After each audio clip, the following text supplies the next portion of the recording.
Muy bien, pues buenos días a todos. Déjenme saludar en persona a los que están conectados. Ahí está Víctor, Adriana, Chime.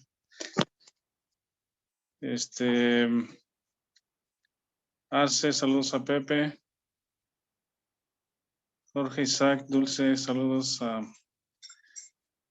Avi y a Isabela. Está Yoshi, Ara, saludos también. La familia Delgado, Vivi, Alondra Rodríguez, espero saludar ahí a Pepe y María Alondra, Esme, Abraham, Marcos. Acá está Natalia, Renata y Natanael, Mirna. Saludos a Mari Coco, Héctor y Liz y Fer, Regina. Veo ahí a Oscar Montemayor. Espero que saludos también ahí a Dani. A Peque en Monterrey, a Leti y Edgardo. Saludos a Hugo y a su familia, las chicas y a Hugo hijo y su familia, Trini. Luego nos dice dónde están los tacos, Trini, para ir. Rocío Sánchez, saludos a las chicas y a Alfredo también. Y ahí está Rosa, Vianey, Mario, saludos a Sarita también. Y Jessy, saludos, está Paco y las chicas también.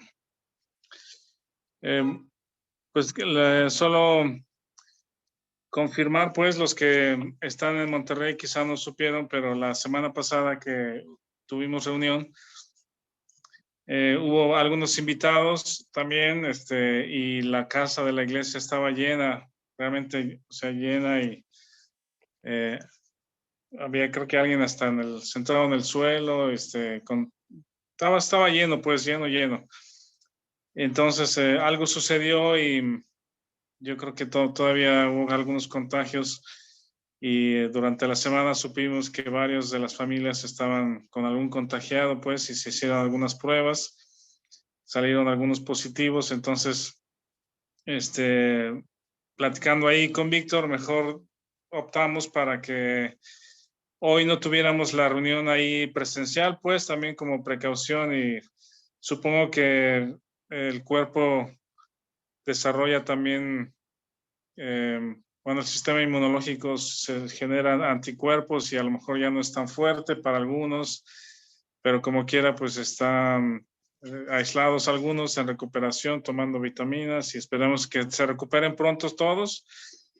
Y por eso optamos por hacerlo en línea hoy. Entonces, saludos a todos, gusto en saludarles. Yo creo que, primero Dios, la próxima semana o 2 domingos más, continuaremos con Proverbios para concluir con ese estudio. Y también dialogando con Víctor o platicando con él en la semana respecto a la visita del domingo pasado. Invitamos a nuestro hermano Gerson, pues para conocerle, para que nos compartiera algo de su persona, su familia, su ministerio como misionero en Kirguistán.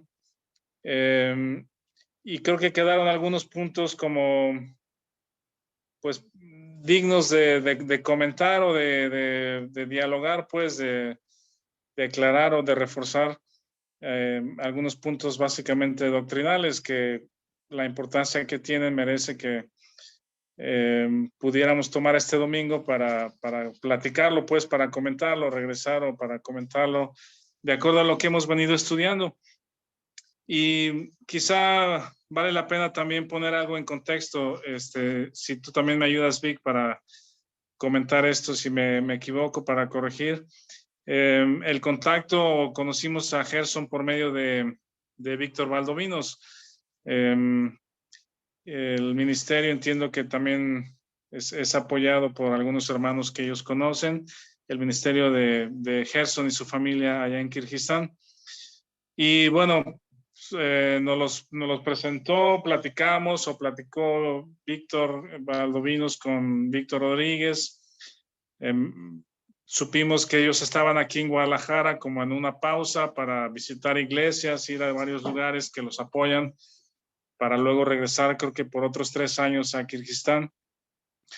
Y básicamente la intención o el deseo de conocerlo, pues es pues hacer un contacto, alguien en misiones que nos pudiera compartir al respecto, pero también entiendo que se comentó con el Ministerio de Misiones de Fellowship Bible Church, con Scott, como para hacer algún contacto y orar y ver si el Señor tuviera algo como para, pues, edificarnos mutuamente, pues, ¿verdad? O los de Fellowship, nosotros y Gerson y su familia, y pues tanto en oración como quizá si el Señor quisiera hacer algo respecto a compartir enseñanza, visitas, no sé, así es correcto, Vic, ¿verdad?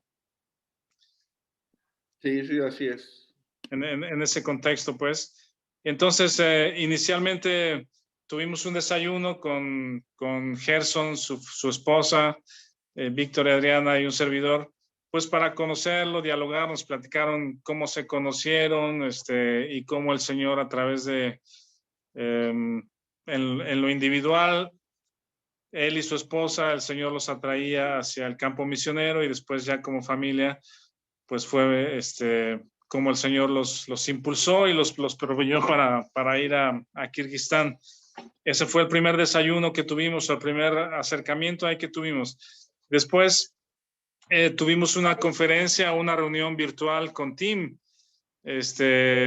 Víctor coordinó ahí con Tim la conexión y dialogamos, o más bien Tim estuvo compartiendo respecto a su propia experiencia en el campo misionero. Y obvio, en el entendido de desplegar, digamos, este asunto de el entendimiento de nuestra posición en Cristo, la obra de la cruz, ya no yo, sino Cristo en mí, y Tim compartió eso, lo que también nos ha compartido. Hagan de cuenta que pusimos, escuchar a Tim fue como poner una grabación de hace 10 años de sus visitas, de cómo el Señor lo llevó al campo misionero y en un fracaso ahí a los pocos meses regresó y frustrado y de pronto encontrar que la vida que él intentaba llevar sirviendo, obedeciendo, decidido a orar o de leer y a entregarse al Señor, resultó en frustración por causa de que era un esfuerzo en la carne. Todo lo que hemos escuchado que nos han compartido en esa conferencia o en esa conexión con Tim, lo compartió con Gerson y estaba Víctor Valdovinos, Víctor Rodríguez y un servidor conectados. No me acuerdo si alguien más, pero fue el segundo acercamiento, digamos. Y después, la tercera reunión que tuvimos fue en casa de Víctor Valdovinos. También estuvimos ahí, también Víctor Rodríguez. ¿Quién más estuvo, Vic, en esa ocasión? Estoy aquí perdido con, creo que me falta alguien. Víctor Valdovinos también y alguien más. ¿No? Nada más nosotros tres. Antes hubo otra reunión con él aquí por Zoom cuando nos visitaron, cuando estudiamos con Scott y con Jim, y tuvimos una conferencia con él. Él estaba en Estados Unidos. Ok.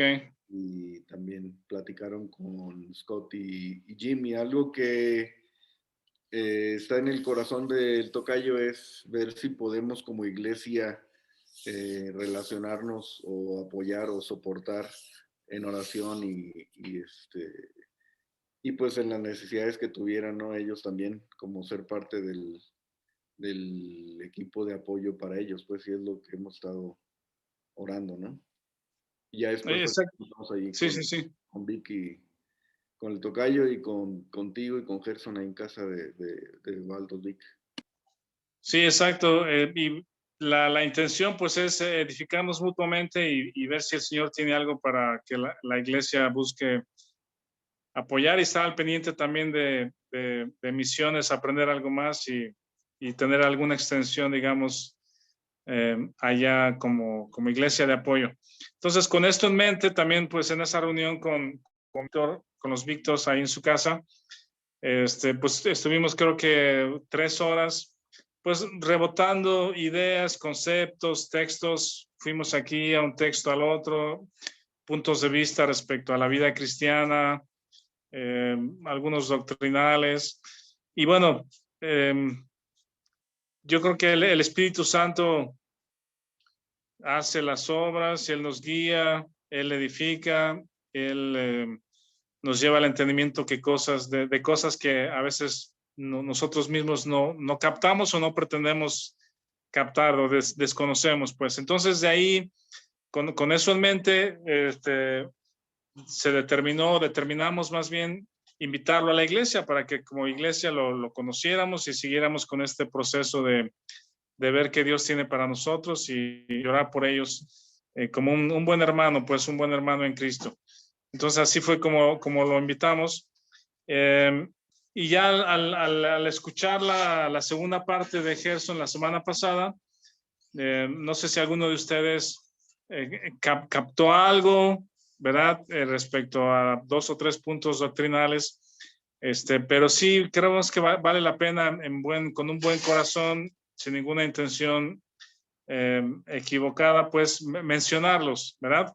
El día de hoy como iglesia para tener el entendimiento de estas cosas y de que no haya confusión o alguna entendimiento equivocado de cosas que creemos como iglesia, que hemos enseñado como iglesia, y que creemos que esa es verdad bíblica, pues verdad escritural para nuestro crecimiento.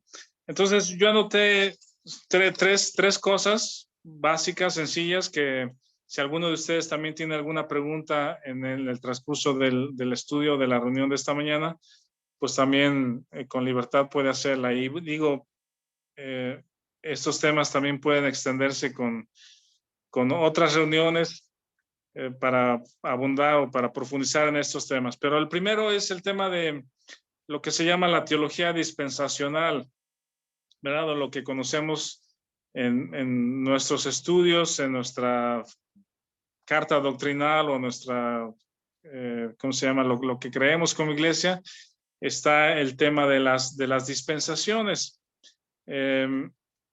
Las dispensaciones lo vemos como es un método para la interpretación del texto bíblico, ¿verdad?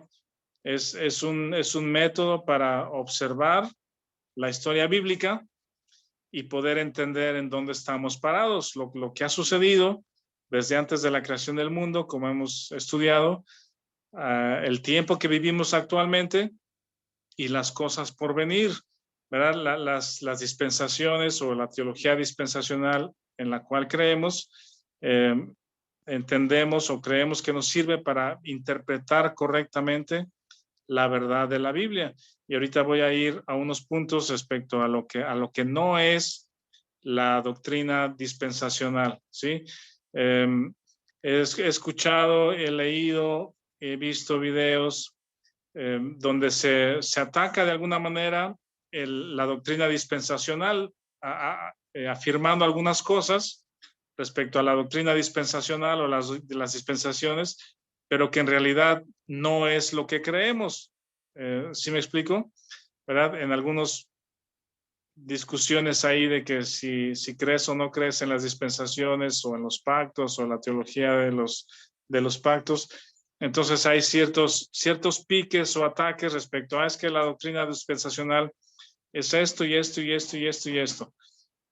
Pero al observar lo que otros dicen de la doctrina de las dispensaciones, llego a la conclusión y digo, bueno, eso no es lo que yo creo respecto a las dispensaciones, eso no es las dispensaciones que yo creo y ahorita las voy a mencionar. Entonces, algunas de las cosas respecto a las dispensaciones, bueno, lo principal es de que es lo que creemos en la Iglesia Palabra Fiel, y nos ayudan a entender correctamente el mensaje completo de las Escrituras, ¿verdad? El mensaje de salvación desde antes de la fundación del mundo y las cosas donde estamos y las cosas por venir. Algunos puntos respecto a las dispensaciones es que el Nuevo Testamento no cancela el Antiguo Testamento, ¿verdad? Si alguien dice que las dispensaciones son para cancelar o para no creer lo que dice el Antiguo Testamento, es erróneo. Las dispensaciones no cancelan o no, el Nuevo Testamento no suple al Antiguo Testamento. Toda la escritura es inspirada por Dios, incluido el Antiguo y el Nuevo, ¿verdad? Y la escritura es útil para enseñarnos, redarguir, nos sirve como advertencia. Entonces, las dispensaciones no hacen eso, no cancelan el Antiguo Testamento. Y también algunos creen que en esta cancelación, las promesas que Dios hizo en el Antiguo Testamento a Israel también quedan canceladas, y eso tampoco es correcto. Las promesas que Dios hizo, por ejemplo, a Abraham o a Israel, esas Dios las va a cumplir eventualmente, ¿verdad? Las promesas a Israel se cumplirán. Y el día de hoy, la redención o el mensaje de salvación, el evangelio, se predica a través de la iglesia. La iglesia es el tiempo en que estamos viviendo, y hay unos videos también o unas...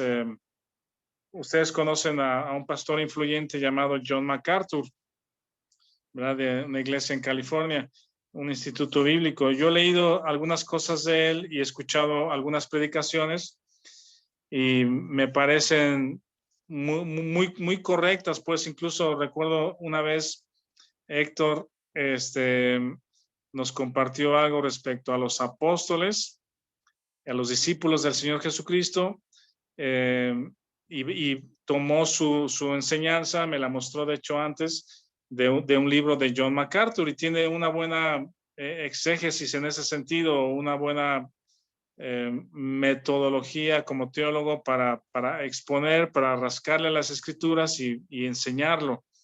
Yo creo que John MacArthur tiene cosas muy interesantes y muy buenas. Y es de hecho muy influyente, de tal manera que ahora que sucedió la pandemia en los Estados Unidos, él fue una él y su iglesia, pues los líderes de su iglesia, una de las iglesias que se levantaron y demandaron al gobierno de California porque no los dejaba reunirse. Y yo creo que los argumentos eran bastante correctos, bastante sólidos,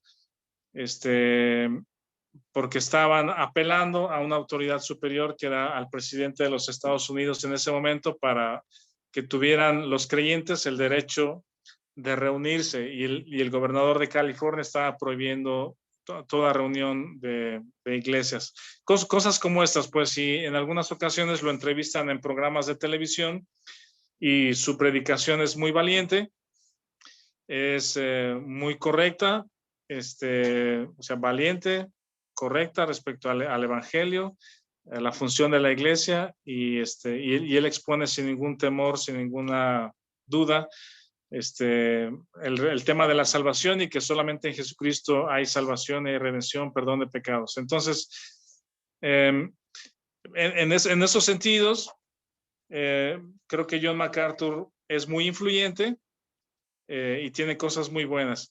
Y al estudiar, si quieren, ustedes pueden buscar ahí algunos temas o algún video donde John MacArthur hable acerca de las dispensaciones.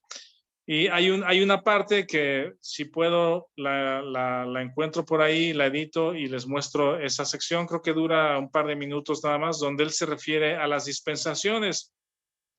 Y en esa referencia a las dispensaciones, él dice, bueno, y los dispensacionalistas que creen que esto y esto y esto y esto y esto. Y cuando yo escucho lo que él menciona, yo digo, bueno, eso no es lo que nosotros creemos respecto a las dispensaciones. Y bueno, finalmente, una cosa él dice, y que me parece que es lo que es rescatable. Digamos que las dispensaciones, o tener la teología de las dispensaciones como una creencia, no es un asunto para defender a muerte, es decir, no es para contender, no es para tomar una posición y ver a los otros creyentes como enemigos en contra de las dispensaciones. Las dispensaciones creo que es una forma de ver la historia bíblica. No agrega ni quita nada a la historia bíblica, ¿sí? Si tú dices, bueno, yo creo en las dispensaciones, ok, lo que estás haciendo solamente es observar los hechos de las escrituras, ¿sí? Son eventos que ahí están, ¿sí? Incluso si no dijeras, yo soy creyente en las dispensaciones, eso no cambia los hechos de las escrituras, ¿sí? No sé si me estoy dando a entender, pero creer en las dispensaciones no le agregas nada a la historia bíblica ni le quitas nada a la historia bíblica. La historia bíblica es incambiable y ahí está, pues, ¿verdad? Pero el asunto es que cuando lo vemos y observamos los diferentes momentos de la historia bíblica, podemos entonces interpretar la historia bíblica adecuadamente y ver dónde estamos parados, ¿verdad? Y evitar alguna confusión, evitar confundir o traer o mezclar eventos que no tienen mucho que ver. Bueno, sí tienen que ver unos con otros, pero doctrinalmente no podemos traer cosas que Dios le enseñó o le habló a Israel para enseñarlo para la iglesia. Ahorita voy a poner un par de ejemplos. Entonces, terminando con el tema de John MacArthur, él dice, bueno, mi dispensacionalismo, él dice, mi dispensacionalismo, como si dijera, ok, si yo creyera en las dispensaciones, yo creería esto. Y concluye con esta frase. Dice, la iglesia no es Israel. La iglesia no es Israel. Y yo diría, si eso es lo que MacArthur cree de las dispensaciones, con eso me conformo. Sí, está perfecto, porque justamente ahí es donde está la mayor confusión de los creyentes, mezclar o confundir Israel con la iglesia, ¿sí? Bueno, hasta aquí. Y encontramos, o sea, eso es muy valioso, muy rescatable, ¿sí? No confundir ni mezclar Israel con sus enseñanzas y la relación que Dios tuvo con Israel con la iglesia y la forma, la provisión, lo que somos ahora como iglesia. Y hemos estudiado, los que han estudiado Efesios 2 y 3, está súper claro. Pablo dice, me fue dada la gracia como ministro, se me reveló un misterio más bien, se reveló un misterio y yo soy el ministro de ese misterio. ¿Cuál es? Bueno, que el evangelio fue predicado a la iglesia o a los gentiles, o quiero decir que de los israelitas y de los gentiles, de los dos, Dios hizo un nuevo pueblo, un pueblo, un cuerpo, un edificio, que es la iglesia. ¿Sí? De ambos pueblos, Dios hizo uno, que es la iglesia. Bueno, esa iglesia no es Israel. Quizá algunos israelitas o judíos que han creído en Jesucristo como su Salvador son integrados a la iglesia. ¿Sí? Los gentiles que no teníamos ni Dios, ni esperanza, ni pueblo, ni relación con Dios, ¿sí? Cuando creemos en Jesucristo somos integrados a la iglesia. Entonces, esa diferencia, la cual también afirma MacArthur, creo que es lo rescatable de este tema, ¿verdad? Es ver los diferentes periodos o las diferentes formas que se desarrolla la historia bíblica y entender en dónde estamos, que estamos en el periodo de la iglesia, y hay una enseñanza específica para la vida de la iglesia, ¿sí? Bueno, hay tres corrientes respecto a las dispensaciones. Una es la corriente clásica. El primero que vino con esta idea de las dispensaciones fue un hombre llamado John Darby, al final del siglo XIX. Él introduce el término, pues, no es que le agregue nada a la historia bíblica, como repito, sino vino con el término de cómo observar la historia bíblica. Y después Moody en los Estados Unidos, que fue también un gran predicador, y luego Scofield, digamos que hicieron un poco más popular o extendieron la enseñanza respecto a las dispensaciones. Muchos de ustedes tienen ahí una Biblia que se llama la Biblia Scofield, ¿verdad? No es que él haya escrito la Biblia, sino que Scofield hizo anotaciones al margen respecto al estudio personal de la Biblia, y él en algunas partes viene el tema de las dispensaciones. Entonces, digamos que ellos fueron los que hicieron un poco más, extendieron el concepto de las dispensaciones, o el nombre, o el término. La segunda corriente es la corriente revisada en el siglo XX, y ahí es donde se definen las 7 dispensaciones, ¿verdad? Hay un libro rosa que nos gusta y que usamos para poder entender la historia bíblica, y ahí están ya muy determinadas las 7 dispensaciones. La de la inocencia en el huerto, la de la conciencia una vez expulsados del huerto, la tercera es la del gobierno humano con la Torre de Babel, la cuarta es la promesa con Abraham, la quinta es la ley con Moisés, la sexta es la iglesia en Hechos, la que estamos viviendo, y la séptima es el milenio. Entonces, como les digo, decir o agregar el término dispensacional o dispensacionalista no le agrega ni le quita nada a la historia bíblica, ¿verdad? Y cada dispensación se entiende que hay diferentes eventos. Cada dispensación, si lo observan, tiene un encargo o responsabilidad de parte de Dios, un fracaso o una falla del ser humano o de la persona o el pueblo que recibió el encargo, un juicio, y después gracia para continuar. Algunas cosas que se dicen de las dispensaciones y que no son, las voy a mencionar rápido, ¿sí? Se dice que las dispensaciones separan, que son como cortar secciones, y que las hacen independientes una de la otra, que no están secuenciadas, pues, que no son parte de la misma historia, como que se habla de separación, que las dispensaciones separan. Y eso no es correcto. Hablar de las dispensaciones no significa de separar las historias bíblicas, como si terminara una sección y Dios iniciara otra parte, terminara una y comenzara la otra.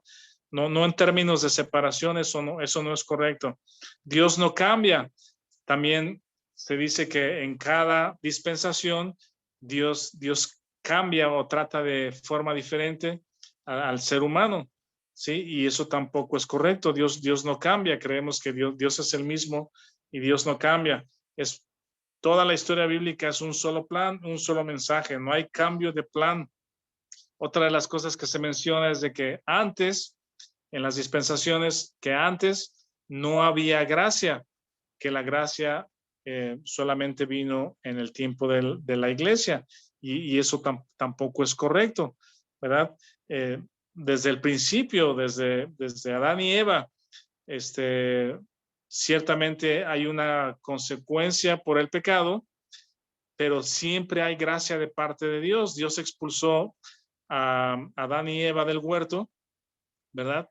Hubo un juicio, hubo una separación, pero Dios viene con misericordia y gracia para cubrirlos con la muerte de un animal, matando un animal, cubriéndolo con las pieles de un animal, y alguien pagó por ellos. Eso es gracia desde el principio, ¿verdad? Y la gracia y la fe están en todas las historias del Antiguo Testamento. Ustedes lo están viendo, los que están estudiando con Víctor los domingos a las 10 de la mañana, conociendo a Dios, y se van a dar cuenta o se dan cuenta que en todas las historias bíblicas, desde Adán y Eva, el hombre tiene una naturaleza de pecado. El hombre tiende a ignorar o ¿cómo se dice?, a ser incrédulo, ¿verdad? Pero siempre está ahí Dios con gracia, con perdón, con misericordia, y siempre mirando a Cristo, que es eventualmente el Redentor, el Mesías, que paga nuestros pecados. Entonces, esas son algunas de las cosas que creo que incorrectamente se ataca a las dispensaciones, porque no es lo que creemos, pues ese tema de separar o que Dios cambia o de que no hay gracia en el Antiguo Testamento. Lo que podemos rescatar es esto. Como dice MacArthur y usando sus palabras, la iglesia no es Israel.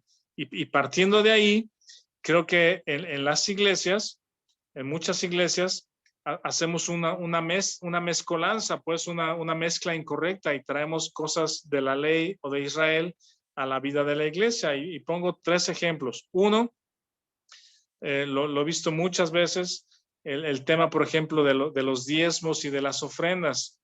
¿Sí? Tiene todo un contexto este tema de los diezmos. Los diezmos eran para la vida de Israel. ¿Se acuerdan que de las 12 tribus se les repartió tierra? Una tribu no se le repartió tierra porque su trabajo iba a ser ministrar el templo, que son los levitas. Ellos no tenían un territorio, digamos, y no tenían vacas, tierra, ganado como para generar ingresos y comercio, ¿verdad? Y por esa razón, las otras tribus tenían que dar su diezmo, una parte de lo que ellos sí podían trabajar, ingresar, generar, para los levitas, para que ellos vivieran, para que los levitas vivieran de lo que las demás tribus producían. Ahora, cuando hablamos acerca de la iglesia, ¿verdad? Metemos el tema de los diezmos. Podría pedirles aquí que levanten la mano si han visitado iglesias o han estado en otras iglesias.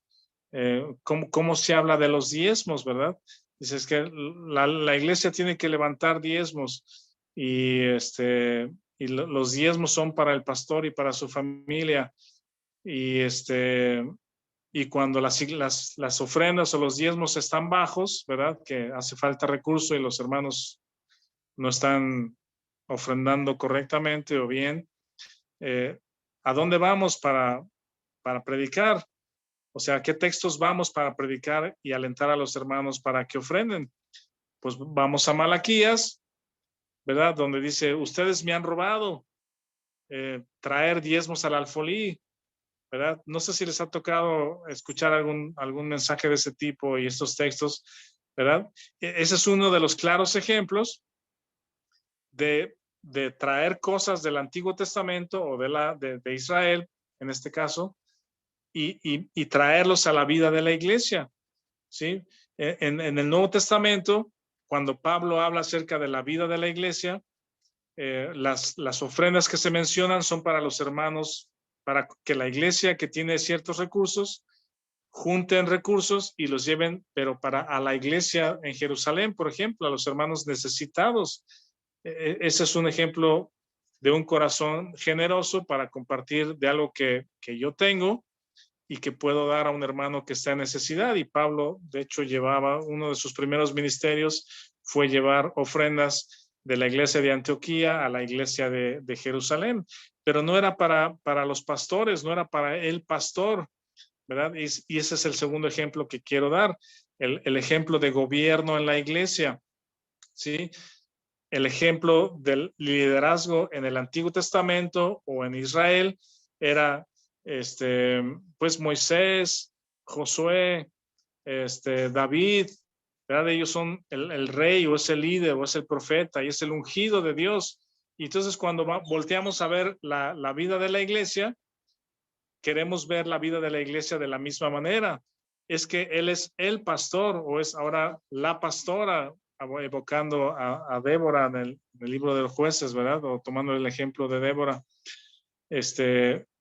Y él es el ungido y Dios habla a través de él y él es la persona a través de la cual Dios habla. Y ese es un error gravísimo porque es otra vez traer cosas de la vida de Israel a la vida de la iglesia. Cuando Pablo enseña a la iglesia que cada uno dé como propuso en su corazón, compartiendo para las necesidades de los santos, que el que predica del evangelio viva del evangelio, pero no determina una cantidad, un diezmo, una obligación para hacerlo basado en la ley, ¿verdad? Más bien apela a un corazón bondadoso, generoso, como hemos leído en Efesios 4, el que hurtaba no hurte más, sino trabaje para que tenga que compartir con el que padece necesidad, ¿sí? Y en fin, este tipo de textos en el Nuevo Testamento son los que tendrían que regir la vida de la iglesia, y el liderazgo múltiple de cómo Pablo establecía ancianos en cada iglesia es el modelo bíblico de la vida de la iglesia. Entonces, estos solamente son ejemplos de cómo en muchas iglesias o los creyentes confundimos y traemos temas del Antiguo Testamento al Nuevo, o el otro que yo les comentaba era la vida de la iglesia a través de la ley, de tratar de guardar la ley para obedecer a Dios. El tema de las bendiciones es otro, lo que hemos platicado. Dios hizo una promesa a Abraham que donde quiera que pisara la planta de su pie iba a ser suyo, y como creyentes reclamamos ese tipo de promesas para que Dios nos bendiga el día de hoy. Miren, vamos a este texto que está en Primera de Timoteo, y hay muchos textos para abundar en todo esto que estoy comentando, pero ese es el primer punto que quiero mencionar, el tema de lo que creemos y cómo podemos observar para interpretar correctamente las escrituras a través de las dispensaciones, y ver en dónde estamos parados en la gracia, en el tiempo de la iglesia, lo que Dios ha provisto, y no mezclar con el tema de la ley. Por ejemplo, este tema de Primera de Timoteo 1:9, ¿alguien lo quiere leer? 1:9 al 11. Primera de Timoteo 1, del 9 al 11. Conociendo esto, que la ley no fue dada para el justo, sino para los transgresores y desobedientes, para los impíos y pecadores, para los irreverentes y profanos, para los parricidas y matricidas, para los homicidas, para los fornicarios, para los sodomitas, para los secuestradores, para los mentirosos y perjuros, y para cuantos se oponga en la santa doctrina según el glorioso evangelio de Dios. Bendito que a mí me ha sido encomendado. Gracias. Este es solo un texto. Romanos habla acerca de la ley, el propósito de la ley, pero la ley revela nuestra carencia, nuestra naturaleza sin Cristo, ¿verdad? Estando atestados de, y la ley, por lo que dice, refleja el carácter de Dios, revela nuestro pecado, pero el propósito de la ley es llevarnos a Cristo, ¿verdad? Gálatas menciona, es el ayo para llevarnos a Cristo, y en Cristo somos justificados y tenemos salvación, y tenemos un cambio de naturaleza, o tenemos un cambio de persona, somos nueva creación en Cristo. Este es uno de esos textos, el tema de la ley, y veo a muchos creyentes en todo el mundo, en muchos lugares, usando la ley como norma de vida, usando la ley como norma de vida, ¿sí? O el texto como norma de vida. Puede ser los 10 mandamientos, pueden ser textos del Antiguo Testamento, de las bendiciones, incluso pueden ser textos del Nuevo Testamento, Efesios 4, 5 y 6. Hemos hablado de que si usamos Efesios 4, 5 y 6 como norma de vida, sin Efesios 1, 2 y 3, terminamos viviendo, ¿cómo se dice? Bajo la letra, tratando de agradar a Dios, sin considerar lo que somos en Cristo, ¿verdad? Primero es lo que somos en Cristo, 1, 2 y 3, y después es ve y vive de acuerdo a lo que eres, ¿sí? Entonces los creyentes podemos agarrar textos del Antiguo y del Nuevo Testamento y decir, mira, es palabra de Dios, y aquí dice, ama a tu esposa, y entonces yo me esfuerzo y decido amar a mi esposa, ¿sí? O hijos. Me decido y me comprometo y mi compromiso es firme delante de Dios de obedecer a mis padres. Pero si agarramos esos textos como norma de vida, te estás sujetando a la ley, te estás poniendo bajo la ley y ahí solamente vamos a encontrar fracaso. Y si logramos avanzar en algo, si logramos cumplir en algo, entonces ese esfuerzo termina en gloria propia, en autojustificación. Ve qué bueno soy, aquellos creyentes no pueden hacerlo. Termina mal, pues. Entonces, estos son puntos que creemos que son muy importantes para reforzar en estos temas. Y luego voy a otro porque se va el tiempo rápido. La obra perfecta de Cristo, ¿sí? Vean ahí mismo en Timoteo, alguien lea en el capítulo 1. Capítulo 1, alguien lea del 12 al 15. Primera de Timoteo 1, del 12 al 15.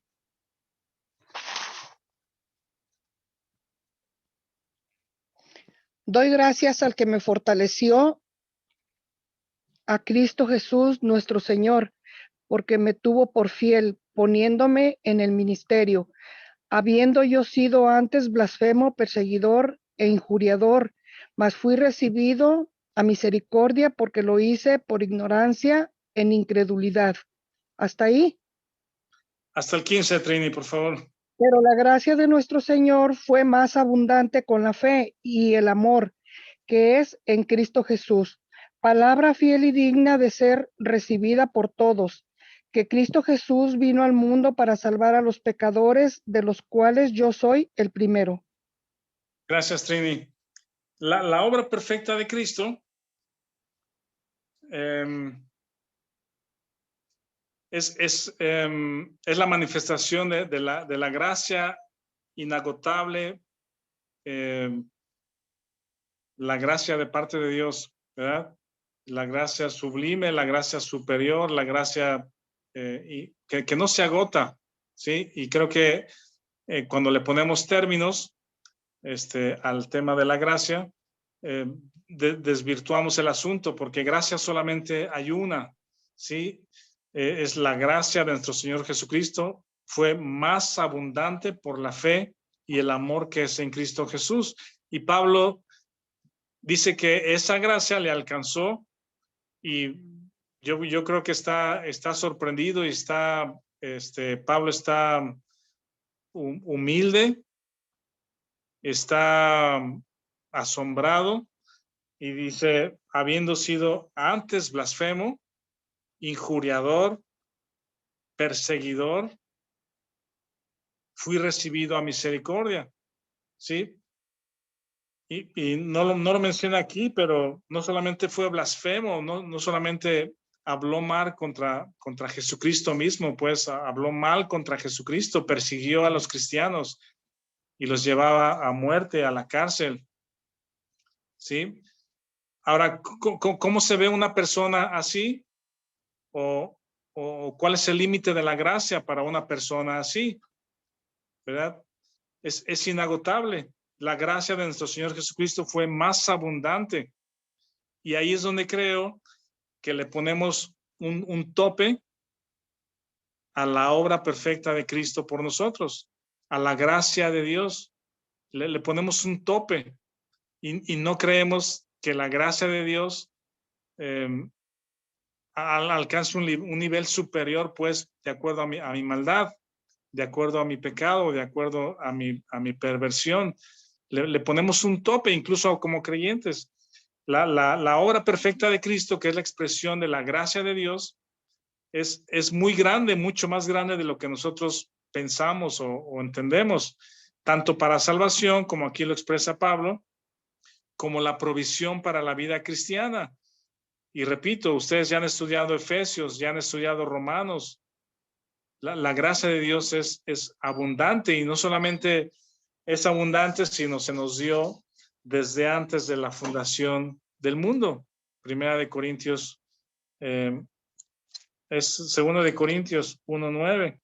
quien nos salvó y llamó con llamamiento no conforme a nuestras obras. Vean ese texto. Segunda de Timoteo 1:9. Quien nos salvó y llamó con llamamiento santo, no conforme a nuestras obras, sino según el propósito suyo y la gracia que nos fue dada en Cristo antes de los tiempos de los siglos. La gracia no tiene que ver nada con nuestras obras, no es conforme a nuestras obras, y aquí es un punto muy importante para recordar, para anotar.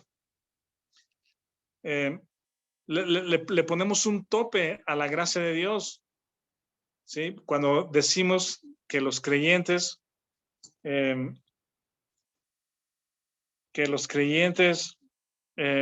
podríamos perder la salvación, ¿sí? O que alguien puede desviarse de la fe y perder la salvación, creo que es menospreciar y ponerle un límite a la obra perfecta de Cristo, a la aceptación que Dios tuvo del sacrificio de Cristo y a la gracia de Dios.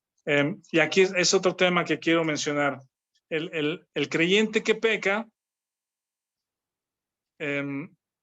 habrá gracia suficiente para cubrirla, habrá gracia suficiente para el arrepentimiento, para cubrir nuestros pecados. Y aquí es donde hubo unos términos que también los he escuchado muchas veces, pues que un pecado espontáneo no está mal, digo, no que esté bien, pero Dios lo perdona porque, bueno, sucedió y Dios te perdona si confiesas, pero un hábito pecaminoso, entonces, te hace un creyente que a lo mejor no naciste de nuevo.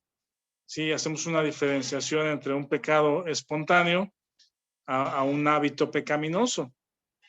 Sí, entonces, cuando hay este tipo de comentarios o de exposiciones, yo me pregunto, bueno, si un pecado espontáneo, Dios sí me lo perdona, ¿cuántos pecados espontáneos, a cuántos pecados espontáneos tengo derecho al día? Pues, ¿verdad? 1, 2, 5, 20 espontáneos al día, ¿verdad? Y llevamos la cuenta, entonces estos pecados espontáneos sí me los perdona Dios, pero si ya es un pecado habitual que repito cada semana, cada mes, bueno, un pecado habitual, ¿qué es? ¿Quién define un pecado habitual? Pues algo que haces diario, algo que haces cada semana, algo que haces cada jueves, y aquí es donde esta indefinición nos deja a los creyentes, ¿cómo se llama? Puedo decirlo como con inseguridad de nuestro perdón, ¿sí? Inseguridad de mi perdón. ¿Alcanzará la gracia del Señor para perdonar estas cosas? Vean, vamos a 2 textos más. Uno está en Corintios. Primera de Corintios 6. Y aquí es donde viene un tema doctrinal súper importante. Primera de Corintios 6. Alguien lea, por favor, del 9 al 11. Primera de Corintios 6, del 9 al 11. ¿No sabéis que los injustos no heredarán el reino de Dios? No erréis ni los fornicarios, ni los idólatras, ni los adúlteros, ni los afeminados, ni los que se echan con varones, ni los ladrones, ni los avaros, ni los borrachos, ni los maldicientes, ni los estafadores heredarán el reino de Dios. Y esto erais algunos, mas ya habéis sido lavados, ya habéis sido santificados, ya habéis sido justificados en el nombre del Señor Jesús y por el Espíritu de nuestro Dios. Gracias, se cortó un poquito, no sé si fui yo o fue allá, pero vean esto, y aquí es donde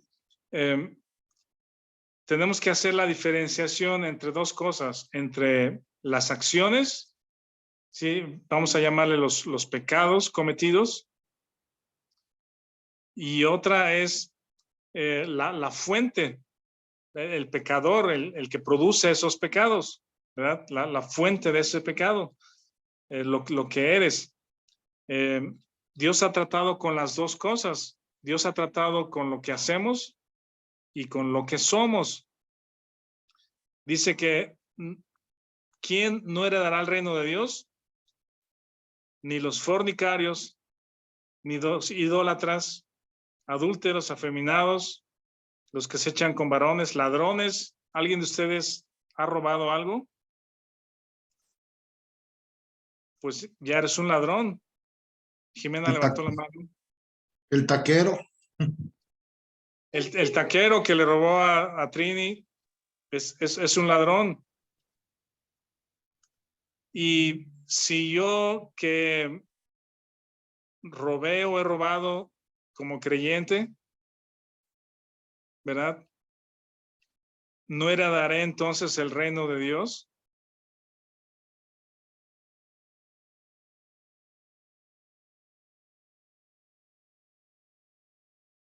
Si soy cristiano o que surgió la oportunidad y lo hice, ¿soy ladrón y entonces no heredaré el reino de Dios?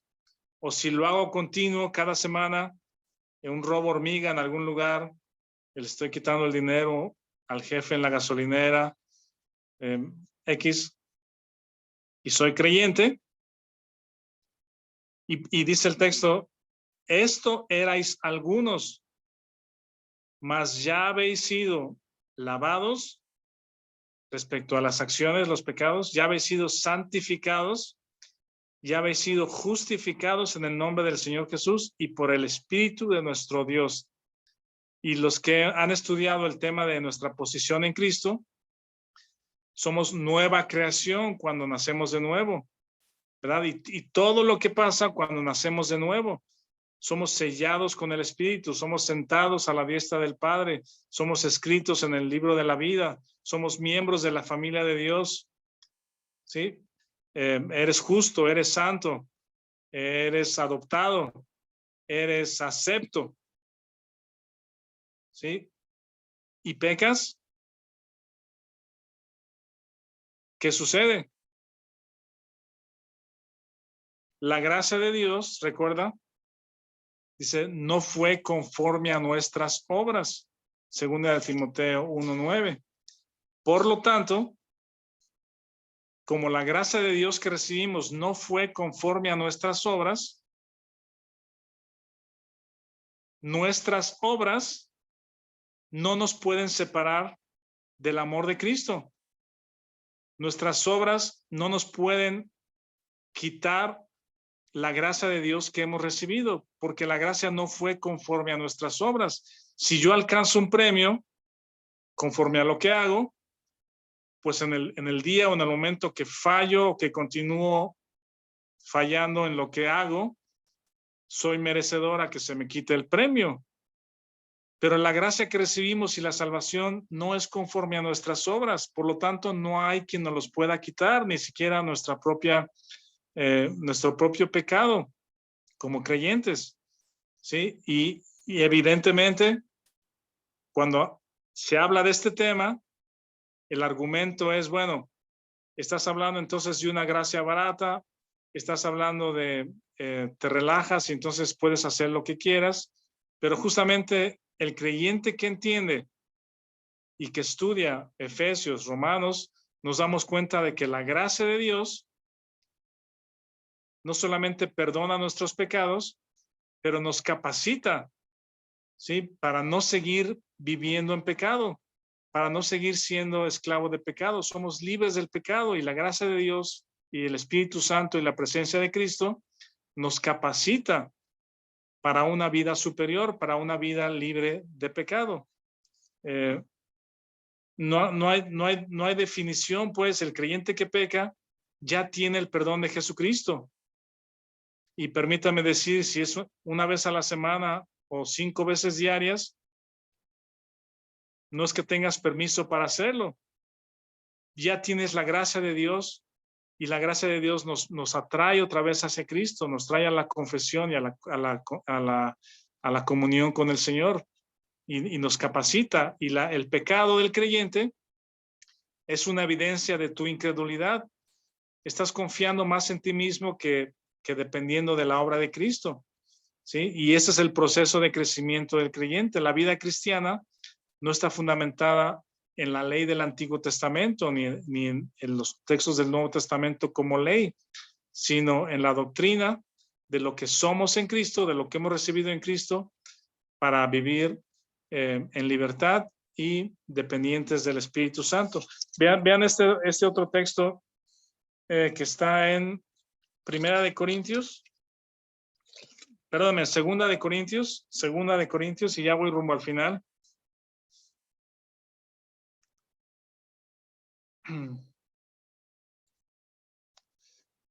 Alguien lea 2 de Corintios 2, 11 al 13. 2, 11 al 13.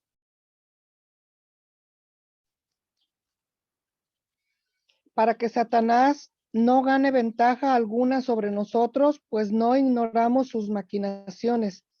No, ese no es Juan. Trini. Es Segunda de Timoteo. Ah, de Timoteo dijiste de Corintios. Sí, sí. Ay, perdóname. No, es Timoteo. Segunda de Timoteo 2, 11 al 13. Timoteo, ya se me perdió. Y ya nada más vemos un texto más y concluimos para cerrar por hoy. Si alguien más lo quiere leer, porque ya se me perdió.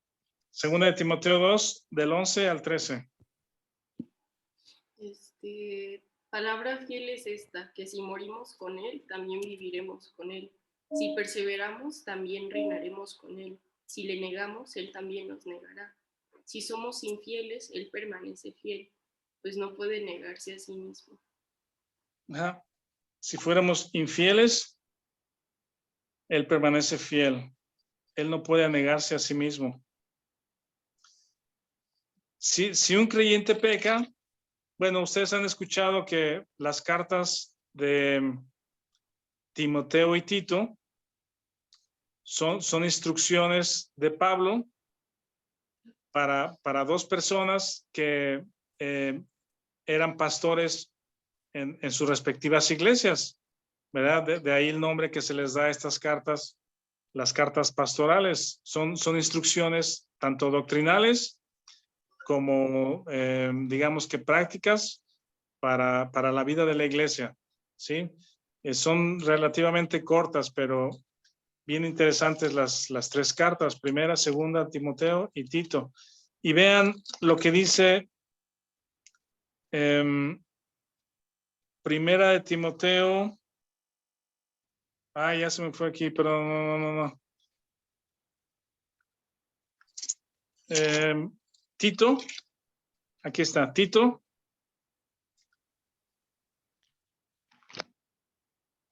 Vamos a ver 2 textos o 3 textos aquí en Tito. Vean, yo leo, por ejemplo, el 1, 12, dice, uno de ellos, su propio profeta, dijo, los cretenses, siempre mentirosos, malas bestias, glotones ociosos, ese testimonio es verdadero, ¿verdad? O sea, la cultura de los cretenses era de esa forma. Dice, este testimonio es verdadero, por tanto, repréndelos duramente para que sean sanos en la fe. A ver, Tito, entonces, como pastor o como líder en la iglesia de Creta, ¿verdad? Pablo le dice a Tito en el 1:5, por esa causa te dejé en Creta, para que corrigieses lo deficiente y establecieses ancianos. Y una de las características de los creyentes en Creta, en la iglesia, era que eran siempre mentirosos, malas bestias, glotones ociosos. En la iglesia. ¿Y qué le instruye Pablo a Timoteo? Digo a Tito. Dice, repréndelos duramente. ¿Sí? ¿Cómo los va a reprender si hay un creyente como los creyentes de Corinto que su actuar es dominado por el pecado, una cosa, otra cosa, un día, otra cosa, divididos, glotones, separados, inmoralidad. Bueno, ¿cómo reprender o cómo alentar a los creyentes para que dejen de hacer eso, para que su conducta sea diferente? Pues sí, una reprensión, pero no es una reprensión a que guarden la ley, sino es una reprensión a que apelar a la obediencia, ¿sí?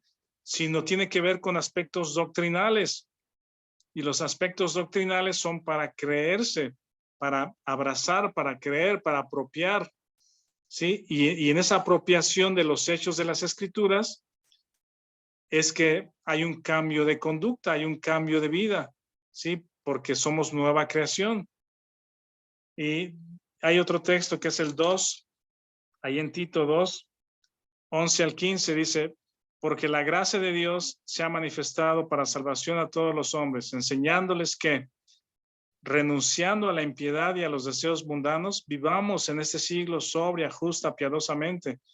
Sí, hay un cambio de conducta. Dice: aguardando la esperanza bienaventurada, la manifestación gloriosa de nuestro gran Dios y Salvador Jesucristo, quien se dio a sí mismo por nosotros para redimirnos de toda iniquidad, purificando para sí un pueblo celoso de buenas obras. Esto habla y exhorta y reprende con toda autoridad. Sí, a los creyentes que son dominados por el pecado, que los hay en las iglesias, ¿verdad? Tú y yo podemos tener alguna conducta espontánea o un hábito pecaminoso que tiene que ser reprendido y expuesto, pero encaminado a la doctrina de nuestra posición en Cristo, de la obra gloriosa completa de Cristo a favor nuestro, de la gracia inagotable. Sí, porque esa es la que nos capacita, la que nos impulsa, la presencia del Espíritu. Cuando hablamos de perder la salvación, que alguien diga: fui cristiano, acepté a Cristo y un día ya no quiero saber nada. Imagínense, la obra de Cristo no fue suficiente para convencer a esa persona de que se quedara como cristiano. Eso no es posible. Una persona que ha sido transformada verdaderamente por el Evangelio, ¿sí? Todo lo que ha recibido, el sello del Espíritu, escrito su nombre en el libro de la vida, miembro de la familia de Dios, justo, santo, acepto, ¿cómo se dice? Adoptado, ¿verdad? Hace poco le platicaba a Jorge una historia de una de estas empresas de servicio de telefonía e internet por cable, que no es donde él trabaja, por cierto. Andaban por aquí y nos dijeron: oigan, ¿no quieren servicio de internet? Y como el nuestro de Telmex estaba fallando, le dijimos: pues sí, o sea, sí, ya que estás aquí, ok, conéctalo. Pero resulta que el servicio de cable no sirvió, ¿sí? Tratábamos de conectarnos y se desconectaba, se perdía, y fue peor que el que teníamos. Y entonces quise cancelarlo, ¿sí? Entonces ya saben que estas cancelaciones, llamas y te dicen: marque el número tal y tal y tal, pero no hay un número para cancelación y tienes que llamar con la operadora, te tiene minutos esperando con la música de Beethoven, la novena de Beethoven, y luego finalmente te contesta alguien: oiga, quiero cancelar mi servicio. Ok, ¿cómo se llama? ¿Ya lo reportó? No, pues no lo reporté, simplemente quiero cancelarlo porque no sirvió desde el primer día. Ok, espera en línea. Y te ponen una serie de trabas para cancelar el servicio y de pronto me dicen: ¿sabe qué? No se puede cancelar porque tienen que pasar 3 meses, y mientras tiene que estar pagando, porque si lo cancela ahorita tiene que pagar 1,400 pesos para poder cancelar su servicio. Entonces, o sea, hay tantos peros por la cancelación que mejor le dije: ¿sabe qué? Ok, voy a dejar pasar 3 meses, lo voy a reportar y seguro lo cancelo más adelante. Pero, ¿cómo cancelar tu membresía como cristiano? Ese es mi punto final. Si un día tú dices: naciste de nuevo, se te dio al Espíritu un sello, miembro de la familia de Dios, escrito en el libro de la vida, la gracia que te dio desde antes de la fundación del mundo, acepto, adoptado, miembro, y de pronto dices, quiero cancelar mi membresía porque los cristianos no me convencieron, pues no es lo mío, vi que no. ¿Sí? Ok, Ángel Gabriel, por favor, cancela todo, pues, la membresía aquí del señor Santana, porque realmente se arrepintió de ser creyente, pues. Es una broma muy mala, pero la salvación no se pierde de esa manera, pues, porque la salvación es un don de Dios, es un regalo basado no en nuestras obras, sino en el rescate que hizo el Señor Jesucristo. ¿Sí? Somos rescatados, somos transformados. ¿Sí? Una persona que insiste en su pecado tiene que ser reprendido duramente, y una persona que se desvía de la fe nunca fue cristiano, nunca fue transformado por el evangelio. ¿Sí? Nunca habitó Jesucristo en su corazón, le gustaron algunas cosas, le gustó los cantos, la Biblia, quiso estudiar, quiso intentar ser mejor persona, pero nunca fue transformado espiritualmente por la presencia de Jesucristo en su vida. Son algunos de estos puntos que, dialogando con Víctor, ¿cuál es la responsabilidad del creyente? ¿La obediencia o la fe? La responsabilidad del creyente es la fe. El asunto es de que no conoce lo que tiene que creer. La obra perfecta de Cristo, el perdón de pecados, que somos una nueva creación, la provisión del Espíritu Santo, la seguridad eterna, lo que soy en Cristo, el amor grande del Padre, y de ahí la comunión y no la obligación. Él vive en mí, y no yo para Él, sino Él vive en mí. En fin, Arcelia, te dejo un comentario de 1 minuto para terminar antes de que terminemos. ¿Quieres? ¿Levantaste la mano? Sí, nada más estaba recordando que el hermano, dentro de toda la secuencia de esto que tú estás hablando, como en la manera en la que él lo entendía o lo entiende, encaminó todo esto hacia el punto de la iglesia apostatando, en la apostasía. Entonces, no sé si también nos pudieras hablar a ese respecto, pues, que estoy escuchando esto último que dijiste, ¿no? De que los creyentes, no se ven más adelante apostatando, pues, es... Una cosa es la apostasía, que es un término, sí, bíblico, y Pablo justamente aquí en Timoteo y Tito menciona a los que se desviaron, dice, se desviaron a fábulas, pero no habla de pérdida de salvación, simplemente se desviaron, su alma será salva, quizá como el de Corintios, el hermano de Corintio que vivía en inmoralidad, dice, fue entregado a Satanás por su conducta, por su incredulidad, pero su alma será rescatada finalmente. Pero eso es un mal ejemplo para los creyentes. Es una persona que vive en incredulidad, dominado por la carne, y si no lo reprenden, entonces será entregado a Satanás. El problema es de que la iglesia no hacía nada al respecto. Repréndanlo, ayúdenle, encamínenlo a la fe. Su alma es salva, y su conducta simplemente o tristemente se ha desviado de la fe. Bueno, les digo que son temas abundantes. Quisiera concluir. Vic tiene un comentario también. Sí, lo que entiendo es que cuando alguien cree,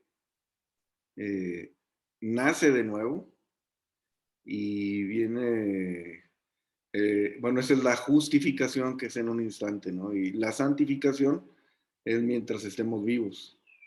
Entonces, entiendo que apostatar es como decir, no, ya no quiero, ya no, niego haber nacido de nuevo. Pero, o sea, es como si una persona que nace a la vida, que fue parida, que nació por primera vez, dijera, no, ya no nací físicamente, pues, que es un absurdo, pues, porque la persona está viva, ¿no? Negar un hecho. Negar un hecho, pues. Entonces, si alguien creyó realmente, nació de nuevo y fue sellado con el Espíritu Santo. Entonces, ese hecho no se puede negar, ¿verdad? Si fue algo que alguien que no creyó, ya es una cuestión diferente, pues, pero si negó, si nació y dice, niego haber nacido de nuevo, no tiene sentido, pues, como un absurdo, no sé si paradoja, pero sí un absurdo, pues. Sí, yo creo que hay cosas que no vamos a saber y a conocer, no leemos los corazones de las personas, pero lo que sí es que tenemos que tener claridad respecto a la doctrina bíblica. La doctrina y la obra de Jesucristo es clara, innegable. La obra de Cristo es superior, magnífica, la gracia es inagotable, es abundante, no tiene nada que ver con nuestras obras. Y creo que es en esas cosas que tenemos que estar firmes, y amamos a nuestro hermano Gerson y oraremos por él, y si Dios permite que hagamos algo juntos o podamos apoyarle, pues que el Señor traiga su palabra a nuestras mentes y a nuestros corazones para edificación mutua. Pero bueno, gracias a todos por su atención. Gracias, Jorge. Ahora sí, Rafa. Bien, ¿les parece si me acompañan a una oración para concluir con el mensaje? Bendito y alabado Padre, te damos Señor, por este tiempo. Gracias, Señor, por tu palabra, Señor, porque nos permites seguirla escudriñando, Señor, estudiando. Te pedimos